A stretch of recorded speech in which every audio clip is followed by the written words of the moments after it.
Baik, Assalamualaikum warahmatullahi wabarakatuh. Salam sejahtera untuk kita semua. Hari ini saya akan melanjutkan pembahasan sebelumnya tentang konversi antara digital to analog dan analog to digital.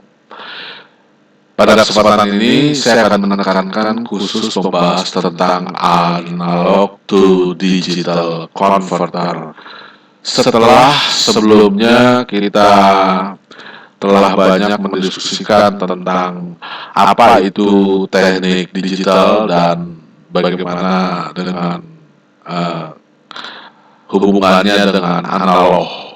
Pada kesempatan terdahulu saya sudah bahas tentang bagaimana mencontohkan bahwa penyimpanan audio dengan menggunakan analog. Saya mengumpamakan dengan pita kaset dan menyimpan zaman dulu film atau foto itu dalam bentuk roll film pada zaman analog.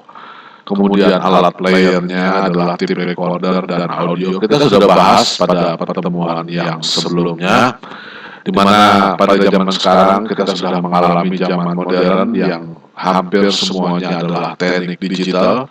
Ini adalah penyimpanan suara dengan teknologi digital, mengakibatkan alatnya bisa makin kecil dan kualitas suara bisa menjadi lebih baik.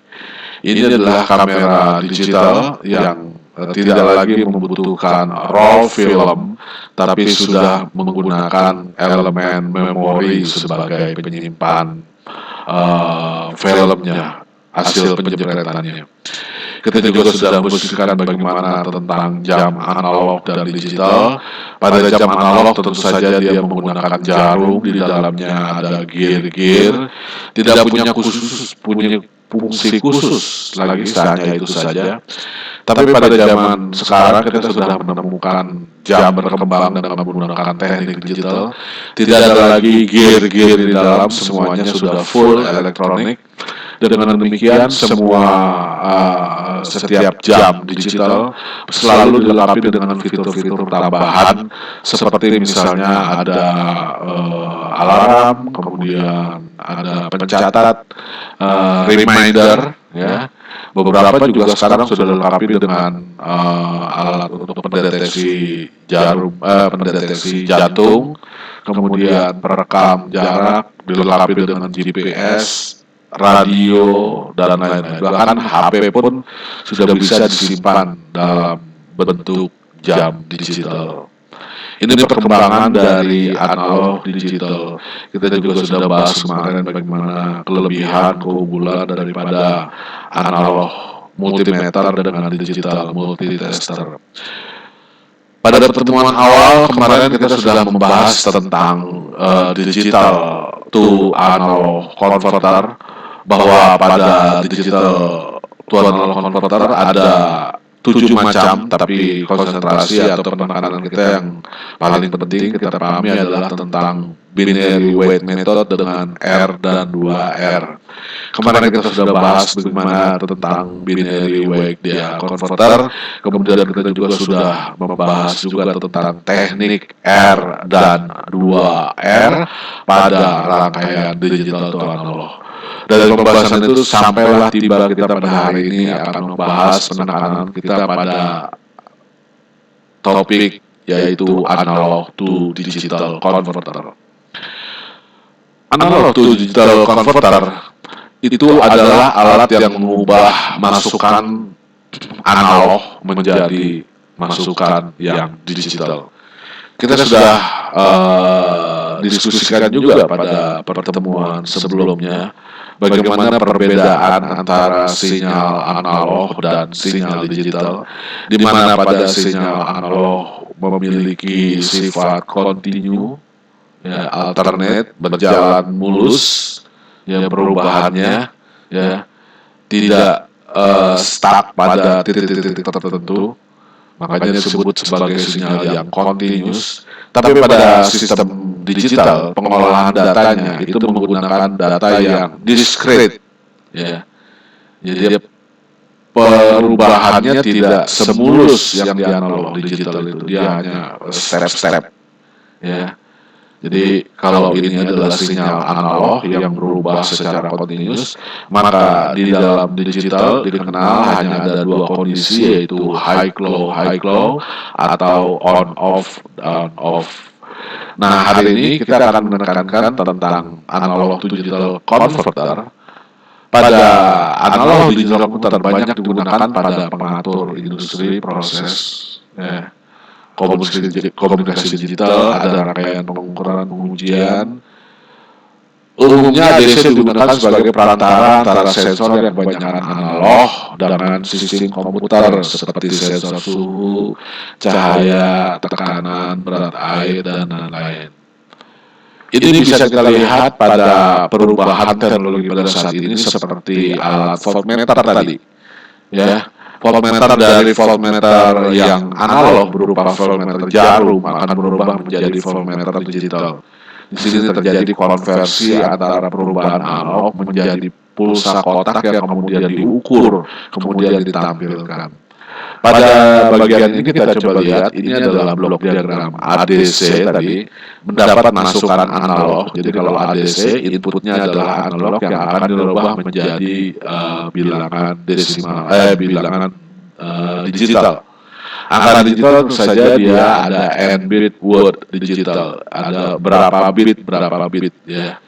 Yang kita kenal kalau kita misalnya 3 bit berarti ini hanya akan bisa menghitung dari 0 sampai 7, ya. Dari 0 sampai 7. Kita sudah bahas, ya. Jadi kalau 4 digit dia bisa menghitung dari 0 sampai dengan 16 sampai dengan 15, ya. Dan seterusnya. Pada yang 3 digit berarti dia adalah 000, 001, 010, 011, 100, 101, 110 dan terakhir adalah 1111. Satunya adalah bobotnya nilainya 7. 000 adalah 0. Artinya adalah bilangan analog yang berubah-ubah dari 0 misalnya sampai 5 volt dapat diterjemahkan oleh rangkaian ADC menjadi bilangan digital antara 0 sampai dengan 111. Ini yang garis hitam adalah perubahan masukan analognya, tapi digital menerjemahkannya secara discrete. Kalau kita lihat tingkat per tingkat. Pada level yang pertama adalah 000, discrete yang kedua adalah 001. Ya. Jadi kalau analog bergerak ya dari 0 sampai 8, 0 sampai dengan 8, maka discrete digital menerjemahkannya sebagai satu angka, ya, yang memiliki bobot dari 000 sampai dengan 111. Jadi dengan demikian pada rangkaian analog to digital converter dia memiliki spesifikasi, harus memiliki spesifikasi berapa bit outputnya yang akan diinginkan. Jadi kalau analog to digital 4 bit, maka dia akan merubah data dari bilangan analog yang masuk di input ADC ini akan dibelah menjadi 15 data yang berbeda, di mana nanti keluarannya perubahan tegangan dari 01 ke 1 ke 2 atau 1 ke 3 boleh, 2 ke 5, 6 ke 7 dan lain-lain. Ini akan menghasilkan keluaran berupa deretan data digital. Kalau dia punya 4 bit, berarti dia memiliki kemampuan akan mengubah dari 0000 sampai dengan 1111. Inilah yang kenapa pada bagian pertama pertemuan kita kelas 1 dulu selalu saya menyuruh kalian untuk menghafal, mencacah nilai dari 0000, 0001, 0001, 0011. Disinilah kita sudah nanti akan banyak tidak lagi dipusingkan untuk menghafal ini. Kalian sudah tahu bahwa besaran angka 6 adalah 0110 dalam bentuk bilangan digitalnya. Pada analog 8 berarti adalah 1000. Analog yang 10 adalah 1010 gitu. ya. Jadi inilah simbol daripada ADC. Ini adalah konversinya dari bilangan analog menjadi bilangan yang digital. Selanjutnya kita akan mengenal ada beberapa macam jenis analog to digital. Pada jenis-jenis analog to digital converter ada 4 macam sebetulnya. Ada yang disebut dengan ADC paralel langsung atau disebut biasanya namanya adalah flash ADC. Yang kedua adalah delta sigma ADC. Yang ketiga adalah ADC integrasi. Ini adalah biasanya menggunakan IC. Dia tekniknya adalah dual slope integrating ADC, atau orang bisa menyebutnya biasanya sebagai dual slope ADC. ADC yang keempat ini adalah yang paling canggih pada saat ini, disebut sebagai pendekatan berurutan. Bahasa Inggrisnya adalah successive approximation ADC. Ya, kita akan bahas ini secara satu persatu. Yang pertama adalah paralel ADC atau biasa disebut sebagai flash ADC. Ini adalah jenis ADC yang paling sederhana. Tekniknya adalah menggunakan op-amp sebagai rangkaian komparator. Kemudian input analog diberikan ke masukan komparator ini.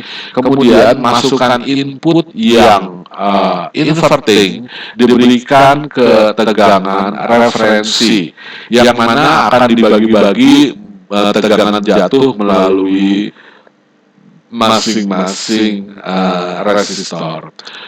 Jadi kalau kita punya 4 buah rangkaian 4 bit ADC, maka kita membutuhkan 4 buah rangkaian komparator. Kalau kita pengen bikin 8 bit itu berarti keluarannya 3 bit ya. Keluarannya 3 bit. Ini berarti keluarannya cuma 2 bit ini.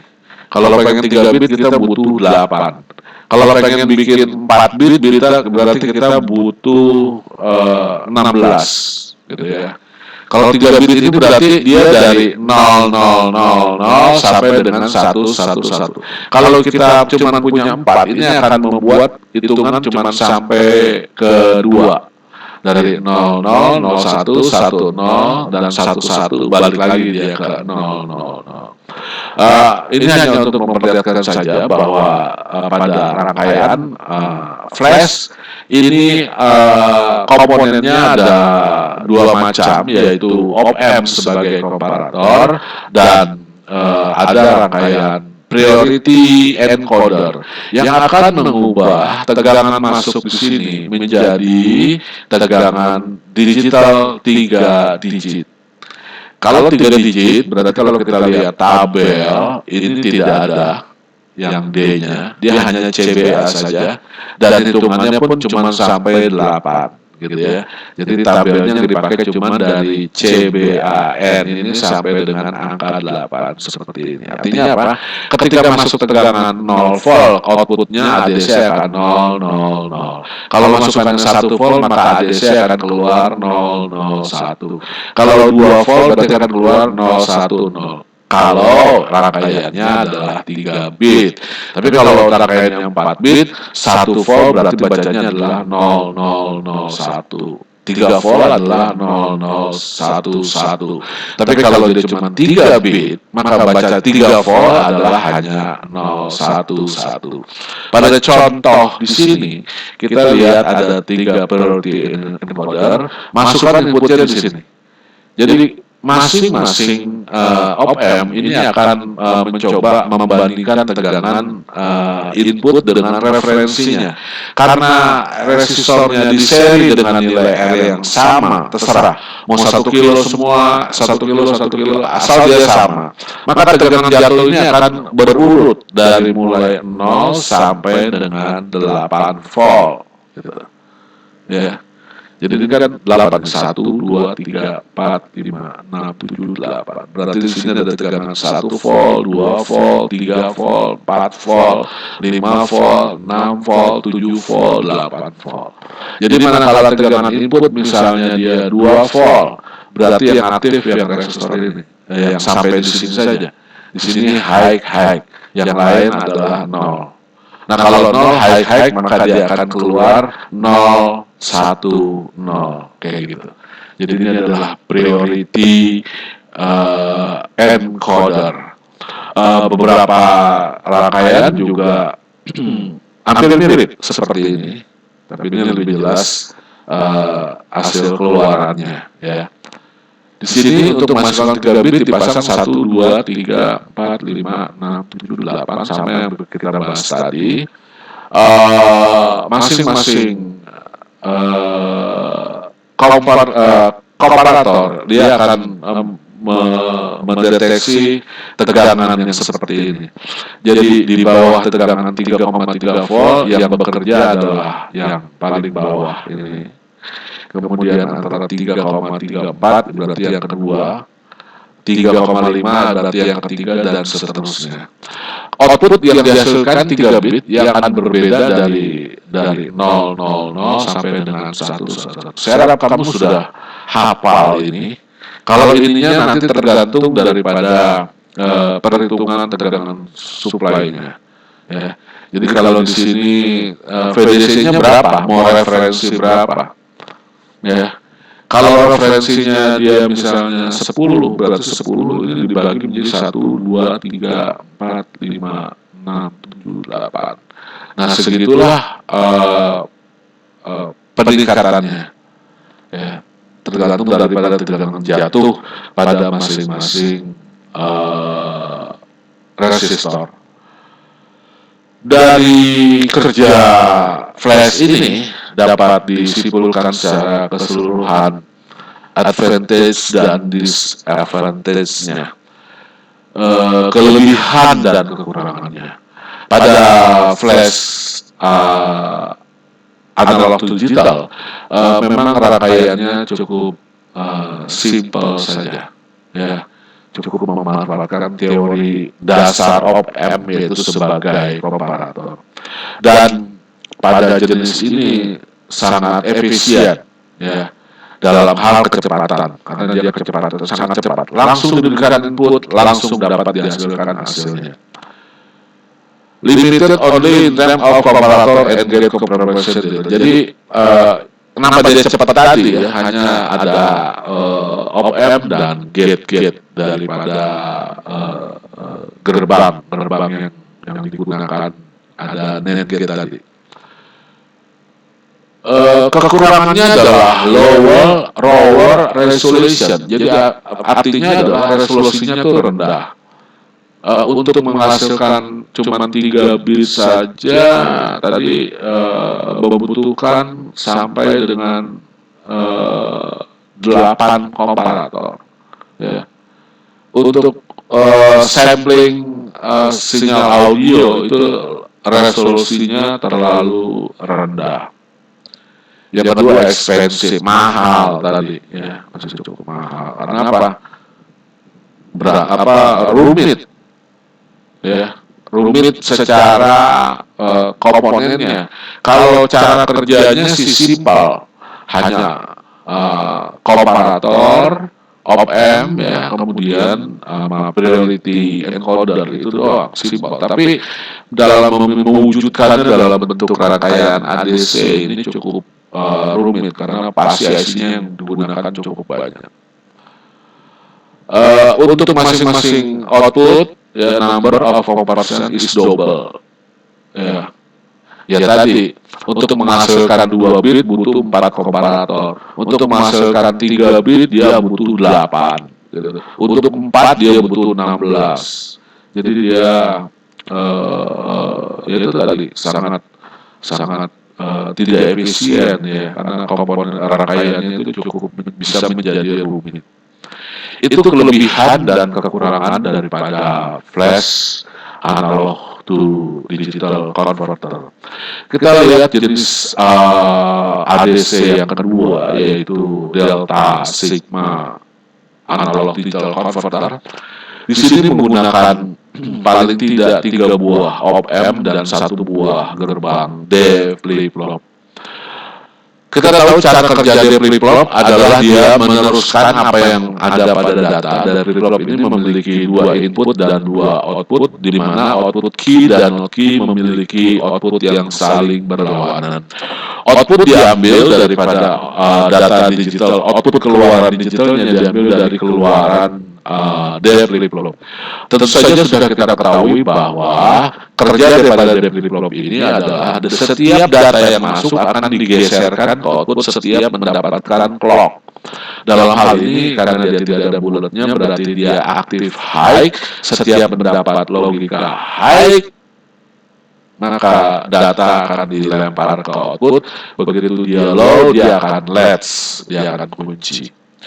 Nah, teknik ini dibuat delta sigma ADC dengan memanfaatkan sebetulnya rangkaian integrator. Kalau kita lihat di sini R dan C, op-amp yang pertama ini membentuk integrator, tapi kalau dia punya dua input di sini berarti dia adalah adder juga gitu. Jadi adder dan rangkaian ini merupakan penggabungan antara integrator dan multi adder ya, rangkaian adder. Jadi input sinyal analog, ya, input sinyal analog dimasukkan ke dalam integrator. Integrator ini kemudian mendapat masukan dari pulsa, ya, dari tegangan referensi di sini, output dari sinyalnya kotak. Kotak-kotaknya itu tergantung dari pemilihan nilai resistor. Ini adalah komparator juga. Jadi di sini akan menghasilkan pulsa high, low, di output itu sesuai masukan clock. Jadi ini menentukan sampling sinyal input di analognya. Ya. Nah kemudian jika high dia akan dihasilkan keluaran ke sini ke data. Nah data high ini akan dilemparkan. Ya. Jadi kalau tegangan inputnya lebih, ini kan kecepatan pengisian dan pengosongan kapasitor yang terjadi. Jadi kalau kita lihat cara kerja bentuk gelombangnya dan hasil sinyal yang dihasilkan, ini adalah masukan clock, ya. Flip-flop output dia tergantung daripada masukan clock. Jadi clocknya dia akan berjalan terus saja. Ya dia tidak perlu. Kita lihat di sini input clock ini akan berjalan terus menerus.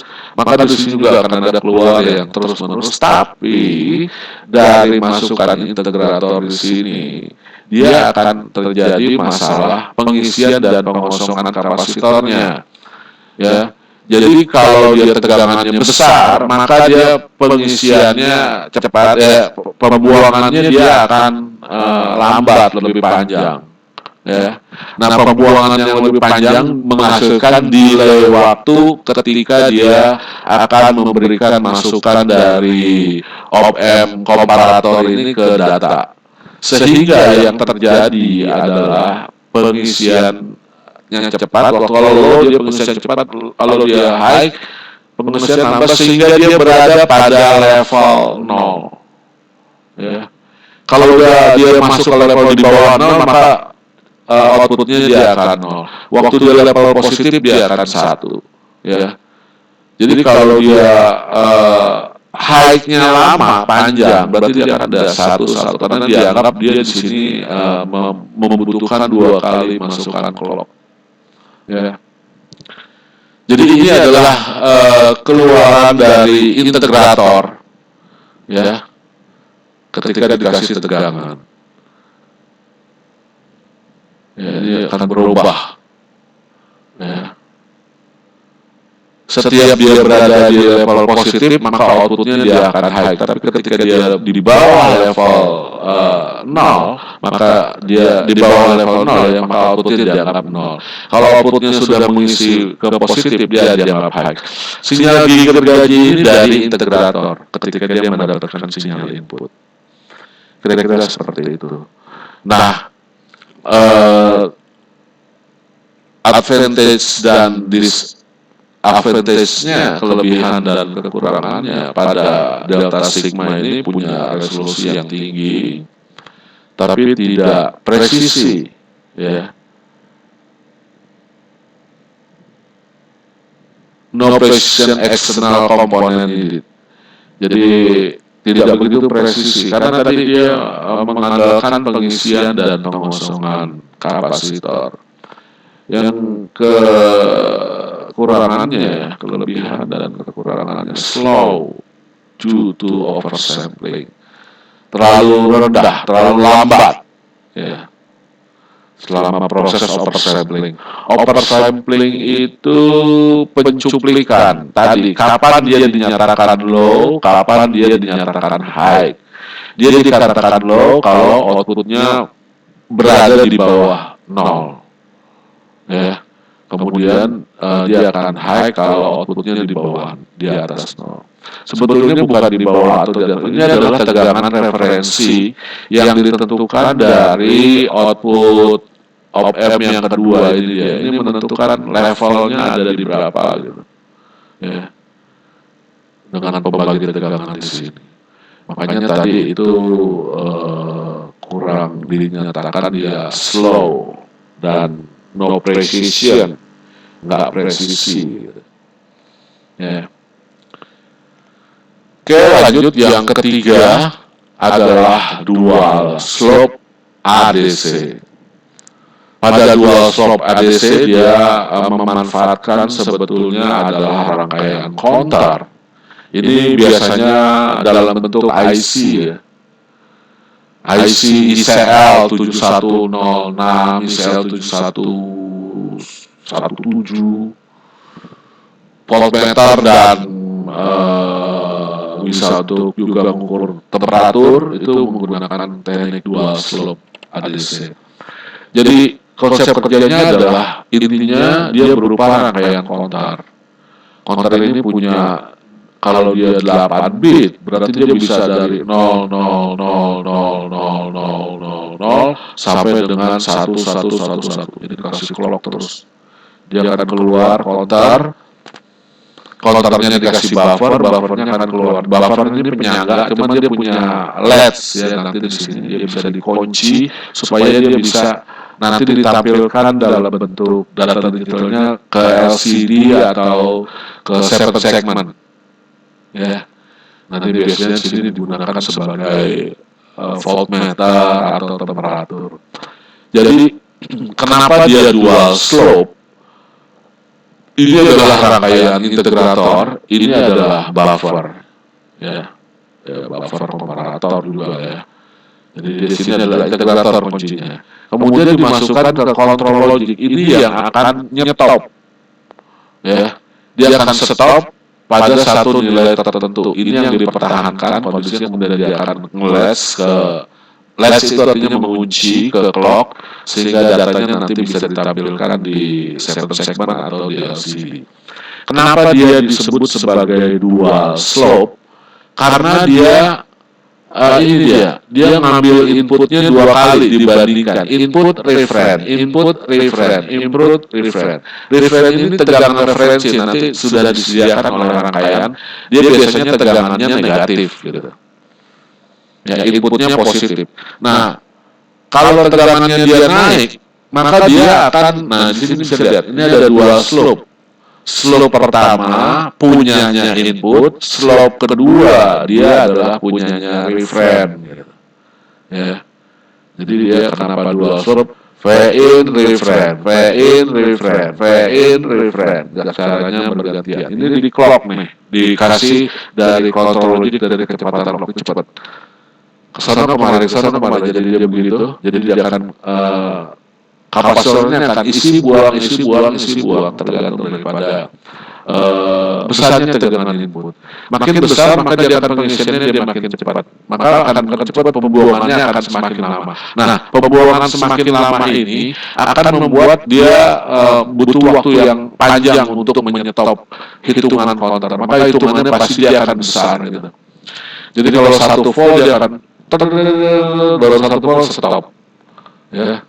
dia clock lagi, balik lagi 1 volt tetap 1 volt tetap. Jadi kalau dia 2 volt dia makin lambat karena dia ininya makin panjang slope dari pembuangannya. Kira-kira seperti itu. Ini kontrol logic. Ini adalah counternya. Logic controlnya yang mengontrol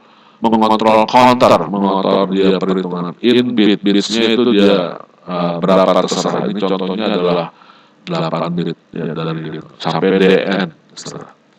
Ini keterangan yang lain tapi sama secara konsep. Jadi tadi bagaimana dual slope itu selalu dia punya 2 input. Slope pertama adalah dari tegangan analog input yang akan kita rubah menjadi digital. Kemudian adanya tegangan referensi yang negatif. Ini di switch secara bergantian, kecepatannya sama dengan kecepatan clock. Ini ada clock ya. Dia akan hitung dari MSB ke LSB. Kalau dia 8 bit setelah dia yang paling tinggi begitu 111 dia akan pindah ya ke bawah. Clocknya cepat gitu. Nah kalau dia tegangannya besar, maka tegangan di sini dia akan lama melakukan enable. Enable ini dia akan menyetop si counter sehingga nanti penghitungan ini akan dikunci pada satu nilai. Tentu saja kalau dia makin lama, counternya makin banyak sinyal yang dihitung, maka hasil angkanya juga akan semakin besar. Gitu. Ya. Kalau tegangannya kecil, inputnya tegangannya kecil, maka pengisiannya juga dia akan kecil. Ini akan cepat di enable. Jadi waktu dia itu paling cuma baru satu udah stop, baru satu dia stop.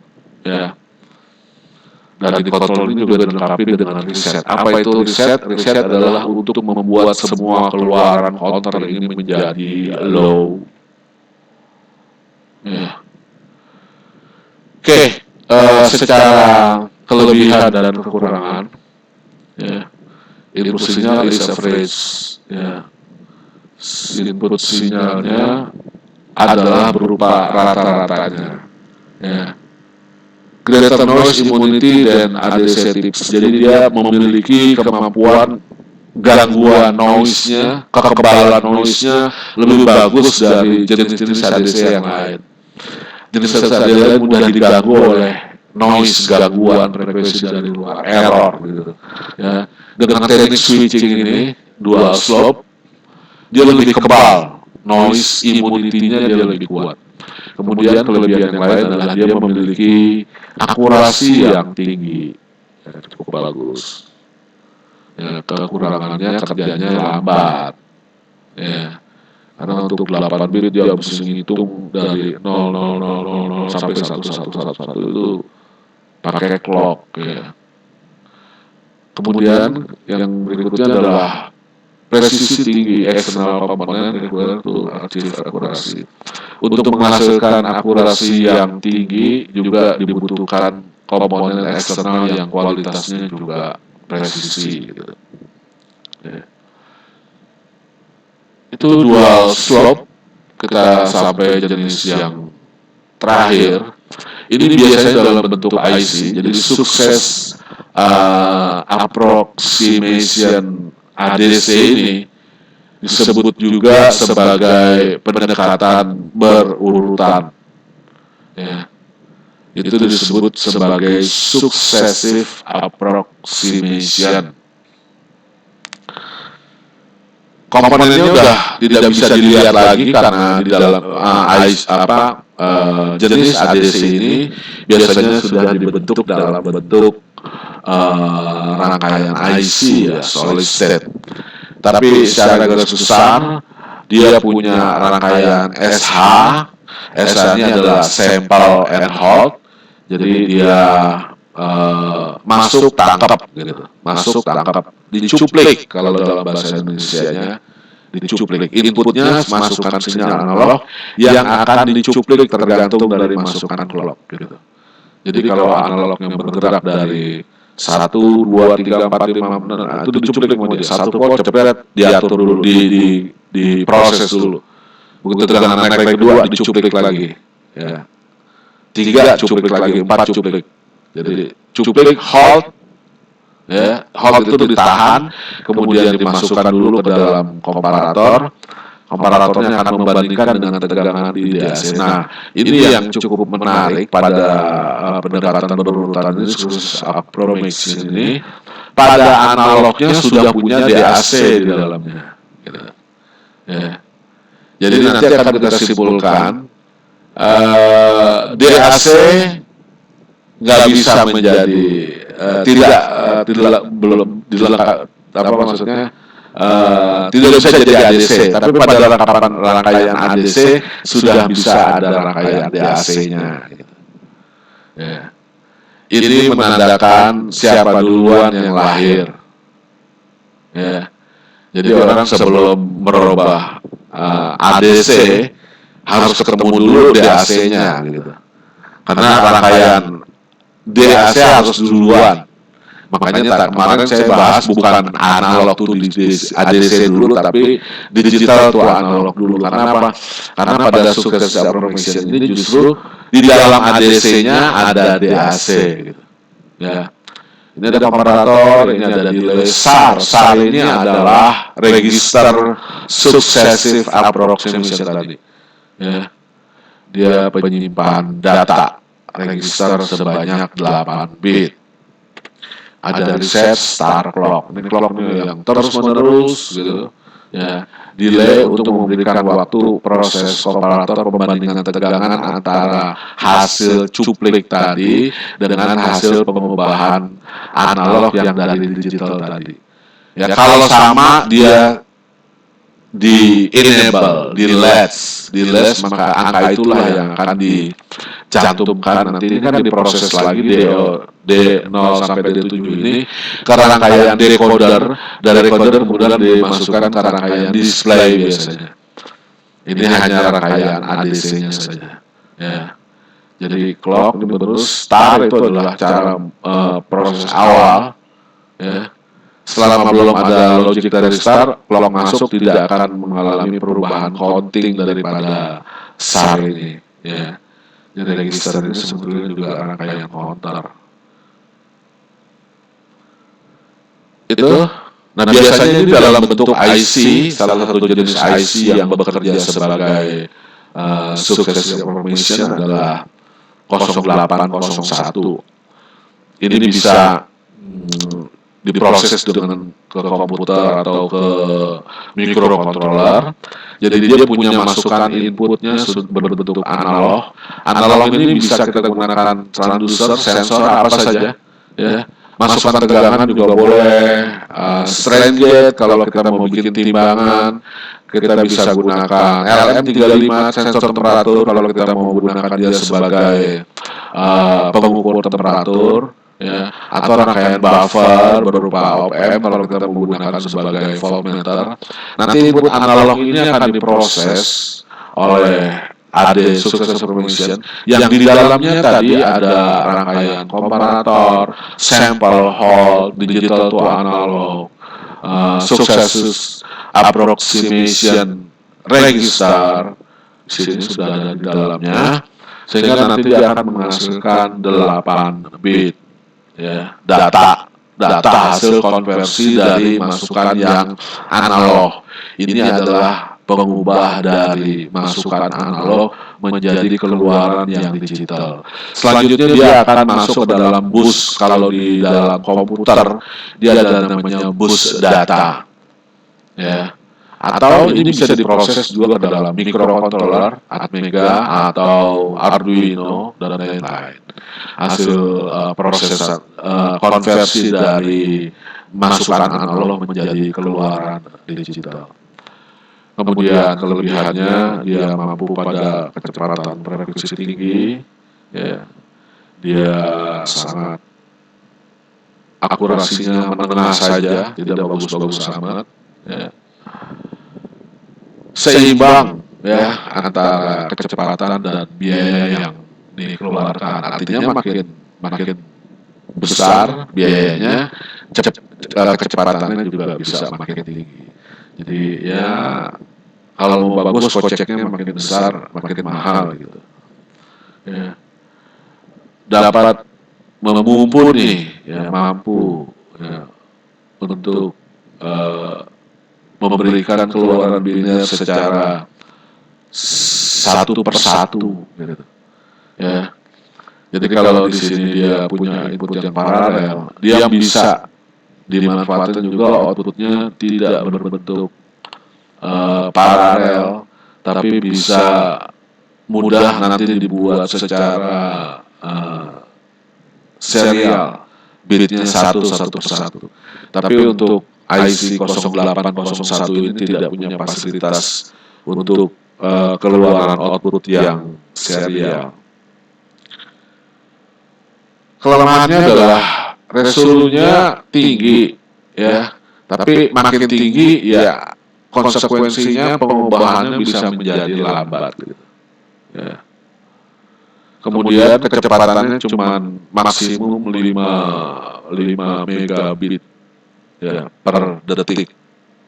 Ya. Mbps maksimum hanya 5 Mbps. Oke, itu saja barangkali. Kemudian ini adalah contoh-contoh aplikasi daripada ADC yang successful, ya. Successive approximation. Ini contoh rangkaian voltmeter. Jadi tegangan cukup masuk sini. Ya. Itu sudah diproses. Di dalamnya ada rangkaian ADC-nya. Ya. Sehingga keluarannya tinggal tampil di sini pakai segmen. Nanti berapa volt tegangannya. Ya. Ini simpel, membuat kita bikin voltmeter bisa, temperatur bisa. Ya. Ini yang 7106. Jadi kalau 107 ini outputnya 7 segmen. Kalau 7106 outputnya adalah berupa LCD. Ini adalah rangkaian termometer. Ini sensor temperatur. Bisa kita buat dari BC1, berarti transistor. Transistor bisa dipanasin, dia akan keluarin arus yang bisa diukur. Ya. Tapi kita punya sensor LM35 bentuknya sama seperti transistor 3 kaki, itu cukup handal untuk dibuat sebagai rangkaian termometer. Ini dia nih, LM35. Ini adalah AD converter, ini ADC 0804 yang punya 8 bit, ya. Masukkan analog keluar menjadi digital. Ini yang tadi saya katakan kalau pada rangkaian suksesif itu 8 bitnya secara paralel bisa diproses ke komputer atau ke microcontroller. Ini contohnya adalah pakai AT89C51, 8 bit outputnya, masukkan analog dari sensor temperatur, dirubah oleh ADC menjadi bilangan digital. Digital ini kemudian diproses untuk bisa ditampilkan ke dalam IC untuk mengukur hasil temperatur. Kalau sudah diproses pakai ADC, ini masih banyak port yang tidak terpakai. Ini bisa saja digunakan untuk rangkaian fitur-fitur tambahan. Misalnya kalau suhu melebihi 80 derajat maka alarm akan bunyi, gitu. Ya, ini bisa juga dihubungkan ke GPS, ke HP, ya, Android atau HP dulu. Ini sehingga dia bisa mendial nomor tertentu ke pemadam kebakaran. Kalau suhu tertentu ini, kalau sudah masuk 8 bit ke sini ke dalam prosesor, maka prosesor bisa kita bisa program untuk melakukan apa saja, ya, fitur-fitur tambahan. Baik, itu saja yang bisa saya sampaikan tentang pembahasan kita pada hari ini, yaitu analog to digital converter. Terima kasih atas segala perhatian. Akhir kalam saya ucapkan assalamualaikum warahmatullahi wabarakatuh.